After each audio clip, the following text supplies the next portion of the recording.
All right. Hey, what's up, guys? We are rebooting Too Real with Mike Rosado because I felt like it was way too boring with just me.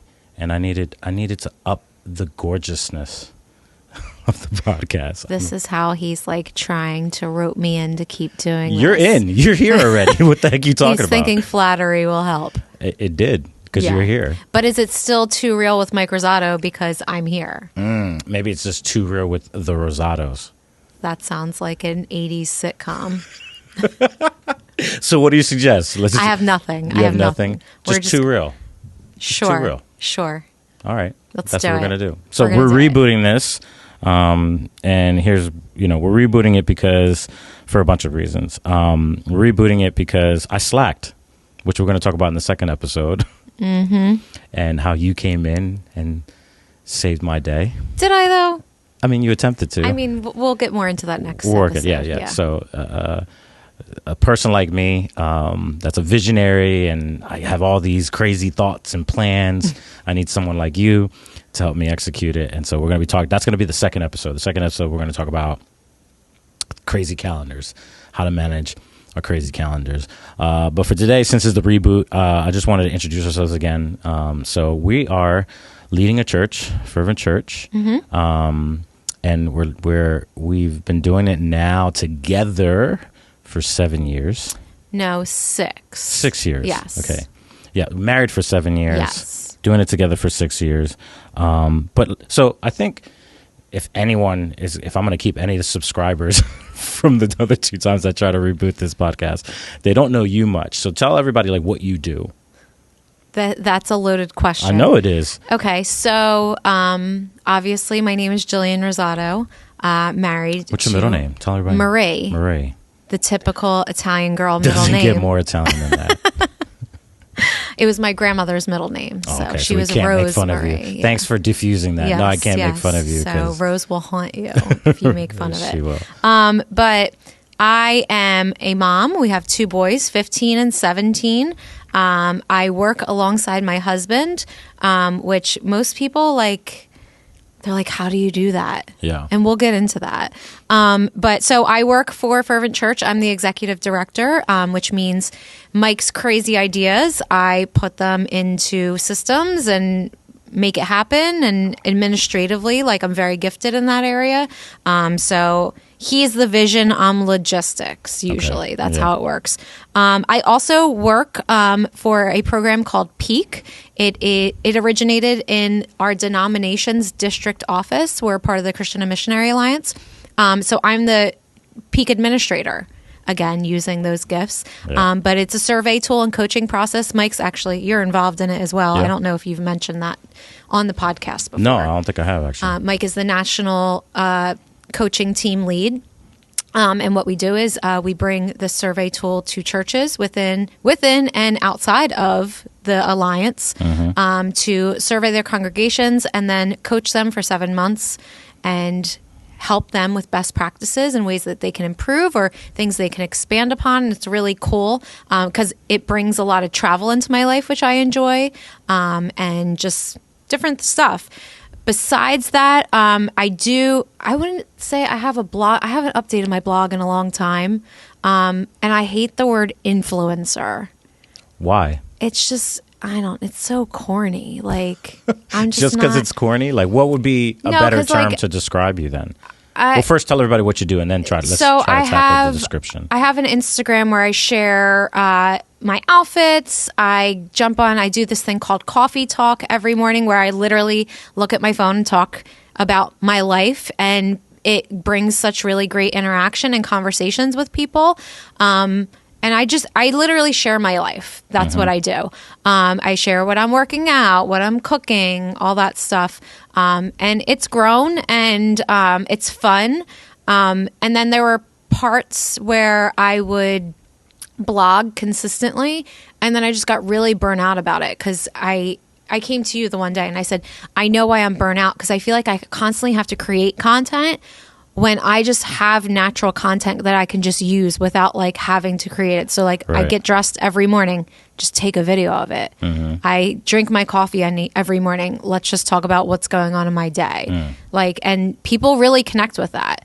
So, and I think I'm such a nerd, and me on my Instagram stories compared to me in real life is like different because I'm not as outgoing. I'm much more introverted. Yeah, you are. So a lot of times when I do meet some of the people in person, I'm super awkward, and I'm like embarrassed that they had to meet that version of me. But can I blow up your spot a little bit? There's been a number of times we were in Florida, right? Wasn't it? We're in another state where somebody recognized you. No, they recognized you. Oh, they recognized me, and right? they messaged me and they said, by chance, are you in? We were in Delaware, Florida. Delaware, Florida. And they were like, are you in Delaware, Florida? Because I'm pretty sure I just saw Mike walk into this building. And mind you, I have sucky social media game. So the way they recognize me was solely because of your social media. Yeah. Well, and I share all like the fervent reels and videos that you're in. So, and you're not very conspicuous. Or you're not very inconspicuous, right? Yeah, inconspicuous. Yeah. So like you're recognizable. So this girl messaged me and she was like, "Are you guys in Delaware, Florida? I'm pretty sure I just saw Mike." And I'm like, "Yes, we are." Like Wild. That's crazy. There was one time I took my boys to go see The Batman, and we got stopped in the parking lot. But they were like, and I am not an awkward person. I would consider myself really good at small talk. Yes, you're my wingman. For in 20 those years in situations. ministry, like I'm the king of small talk and foyers and that kind of thing. So I'm really confident in that. But it was so outside of normal context that I was just walking outside of the movie theater with our two boys, and someone's like, "I follow your wife on Instagram," and I forget what I said. I was like, I think I yelled back, "Embarrassing!" Like I didn't know what to say in that moment. Yeah. But anyway, you got social media gaming. What are you up to? 10 grand? I don't know. 10,000. I don't honestly like, and that's a thing. Which we could do another episode on this. People are so focused on that number, and I really don't care. I know you don't, but that's what I think it does, though. Unfortunately, I don't want to focus. It creates such like comparison and like head games for people. Totally be toxic. And I used to let it affect me, and honestly, like in the past 2 years, I'm like, you know what, I don't care because I have like women, and there are some guys that follow me too that I interact with on a daily basis that I'm able to like provide value into their life. And if I can provide value into one person's life or 10,000 people's life, like I don't care, but I know it's more manageable, like the smaller size of that. Does that make sense? Yeah. So you and Hunter actually pay attention to my follower count more than I do. I don't look at like counts. I don't look at, if I can turn a like count off on a post, I will, because I used to obsess over that. So I try to remove anything that would make me back into that space, if that makes sense. But I think you do a good job. You leverage, and I'm not just saying this because you're my wife, you leverage social media in an organic, authentic way. Yes, I try. And the followers you have, I don't want to, I'm not inflating the number. I'm just boasting on you, saying the followers you have are a result of that. Yeah. Right? So they're real followers. Yeah. You're not interested. You're not trying to grow your followership. No, it's not. I'm insecure. I am. You are. No, I'm but like kidding. I'm not joining the giveaways or the loops or all that crap that like I used to because I was in a different mindset. But I don't do any of that anymore. I'd rather someone follow me because they enjoy me and my outfits or my talks about whatever. No, I love it. So, I love it. Yeah. No, you do good with that. So what's going to be our goal for this podcast, right? So I'll tell a couple of mine and you throw some of yours. I think my goal for this podcast is to basically impart culture. Like a lot of times, especially for our congregation, culture is really difficult. And I think I'm not trying to get canceled, but I will push. I want to push us culture-wise.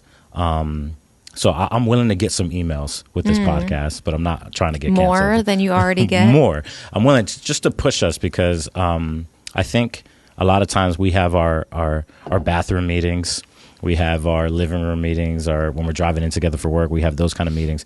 And I feel like we have a lot of sober-minded thinking and thinking that leads people to live bigger lives and not be so caught up in their smallness. Yeah. So I want this podcast, to just share that element of our conversations and bring it out for other people to listen to.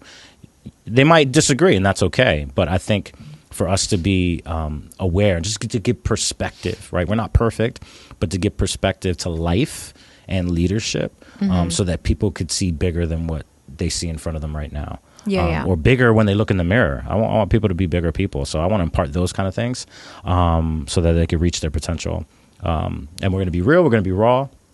But for me, that's the purpose of this podcast. So I'm gonna give it more of a leadership side of it, because I'm a leader. I'm gonna give what I have, and I'm hoping that you bring to the table more just general life. And so, are you saying I'm not a leader? No, you are a leader, but I'm saying to be the yin to my yang. Be the yin to my yang. But what would be your goal for this podcast? Same. Like when I was thinking about it, we're always having conversations about something. And sometimes I'm like, wow, this might be really helpful for someone, or just give a different point of view. And you've challenged me a lot in listening to other opinions that don't line up with how I feel. So I think that this would contribute to that. And yeah, like, if you don't agree, that's okay. Right. Everyone can think differently. Right. But there's always the apprehension of, I'm one to always put my foot in my mouth. The beauty of this is we can edit it if I say something that's like a little too hot off the press. Leave everything on. Yeah, but unless it could get us fired, we'll leave it on. Right. But I do think that a lot of times we get questions like, what do you guys do? Yeah. So I think that's helpful for everyone, like my friends outside of church and my friends in church, like, what do you do? Yeah. So to answer that question, and just give a lot of like insight and just thought-provoking conversations, So yeah. Overall, my goal is I just want anybody who listens to at least learn something. And grow. Yeah. If you continue, here's something for the TikTok. Here's something for the Instagram. Goodness. If you continue to just listen to the wisdom within your tribe, your wisdom will be capped by that tribe, And so to be able to listen to other tribes and the way other people think, your knowledge can expand. Doesn't mean you have to agree, but your knowledge can expand. But if you only listen to the wisdom within one tribe, the level of your wisdom is always going to be capped by that tribe. Yeah. And it's funny, I think some people won't even explore listening to something from the other tribe because they feel like it's going to like infect them. You know what I mean? I was telling you this, I listened to a podcast the other day. These two girls that I'm familiar with were on it.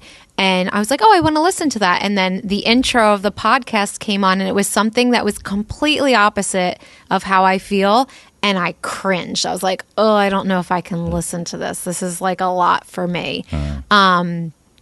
And I pushed through and the content was good. There was a lot of good content in it. It was just the host and like the host's platform was not something I aligned myself with. Yeah. So like I had to fight through that a couple times. And like at the end of the day, I said to you, the podcast was good. And I really wish they did it on a different platform because I feel like a lot of people would have turned it off. And I almost did. But I think sometimes if we challenge ourselves to push through and like just try to get like the essence of the message. Do you know what I mean? Sometimes we're just really held back by like one stance or whatever. Absolutely. So it was the polarization of the platform that bothered me, but the message would apply to either side. Yeah, that's good. Do you know what I mean? Right. So, and that's what I hope we bring to this table. So we'll, like I said, the next episode, we're going to be talking about how to manage your crazy calendar, trying to get that in right before 2023, because you could have all the resolutions in the world, but if you don't get in front of your calendar, your life's going to be cray. Yeah. I want to talk about some church culture stuff. I want to talk about the fear of artificial intelligence, because that's been the buzz. I know you kind of don't care about it, but you I kind of roll my eyes at it. I know you do, but it's there. It's here. Yeah. And so want to be able to navigate that and talk about that. And also just like ministry and family headaches. I think that's to be a great conversation to have. Yeah. And so that's coming down the pike. But so what's, just to give people a little taste of vulnerability, what's been something recently, give us a life experience that has really grown you recently as an individual, and I'll share one myself.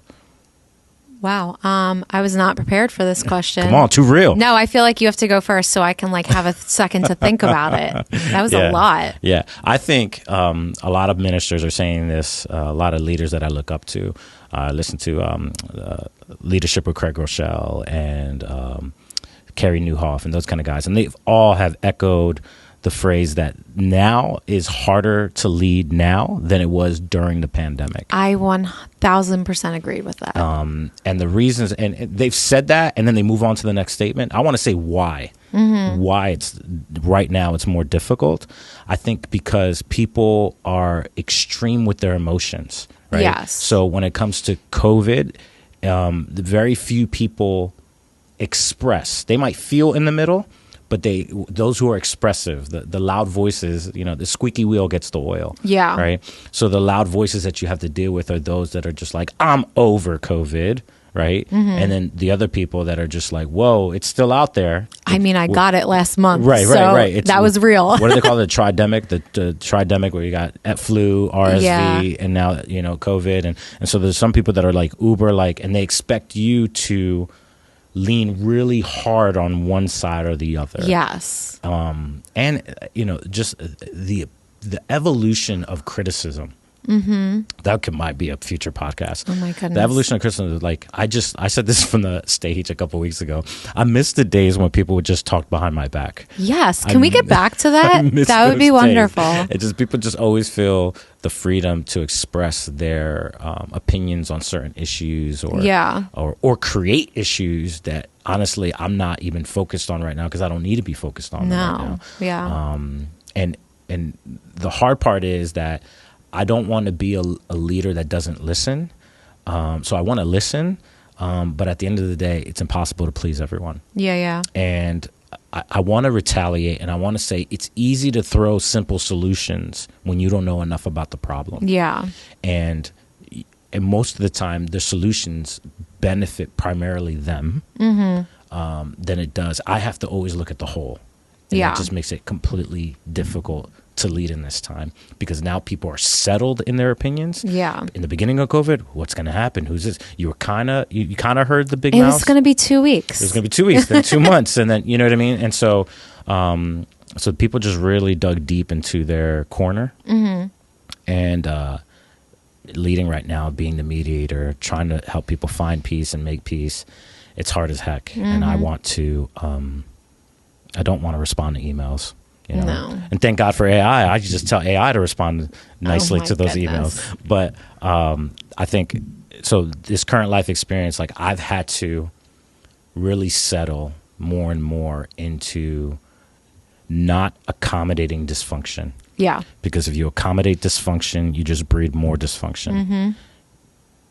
I've said that, I preached that, I taught that, but now I actually had to wholeheartedly live that. And so I'm coming out of a sense where it's there can't be any level of passivity in me. Yeah. Because people are going to stretch the boundaries and step over the boundaries. Yeah. If I don't lead in a loving, aggressive way. And I'm going to have to offend people, say things they don't want to hear, but I have to care for the whole, not just individuals. So that's been really hard because I want to be liked.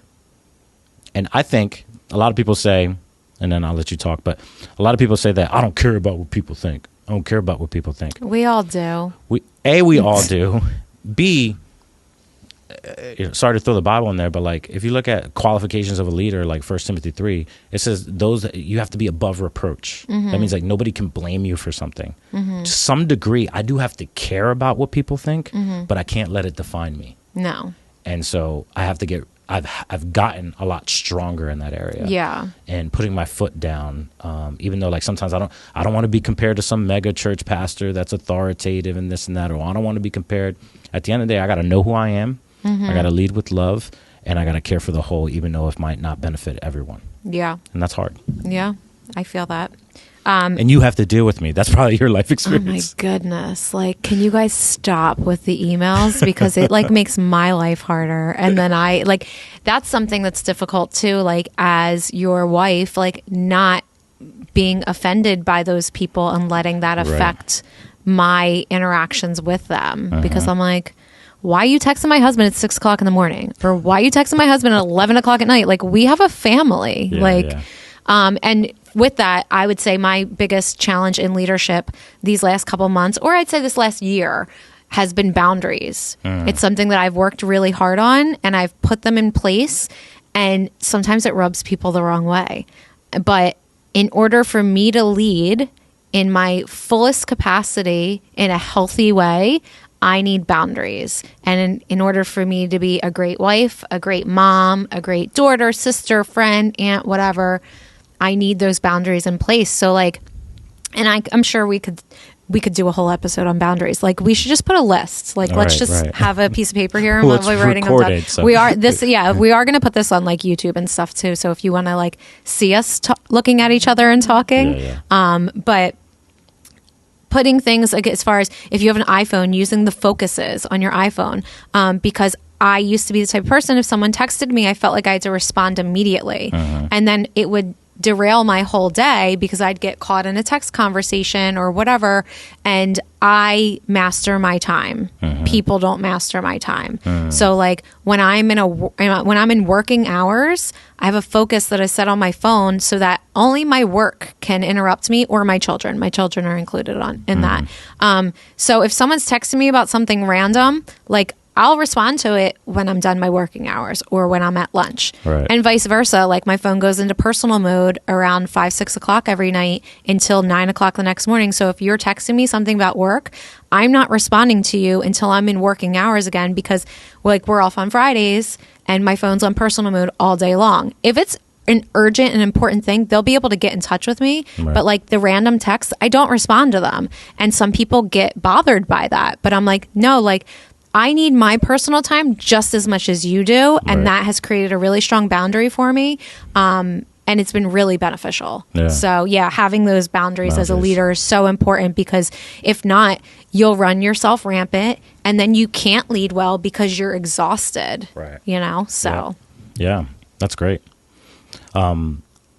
You should have saved that for the next episode. You're giving out all the goodies.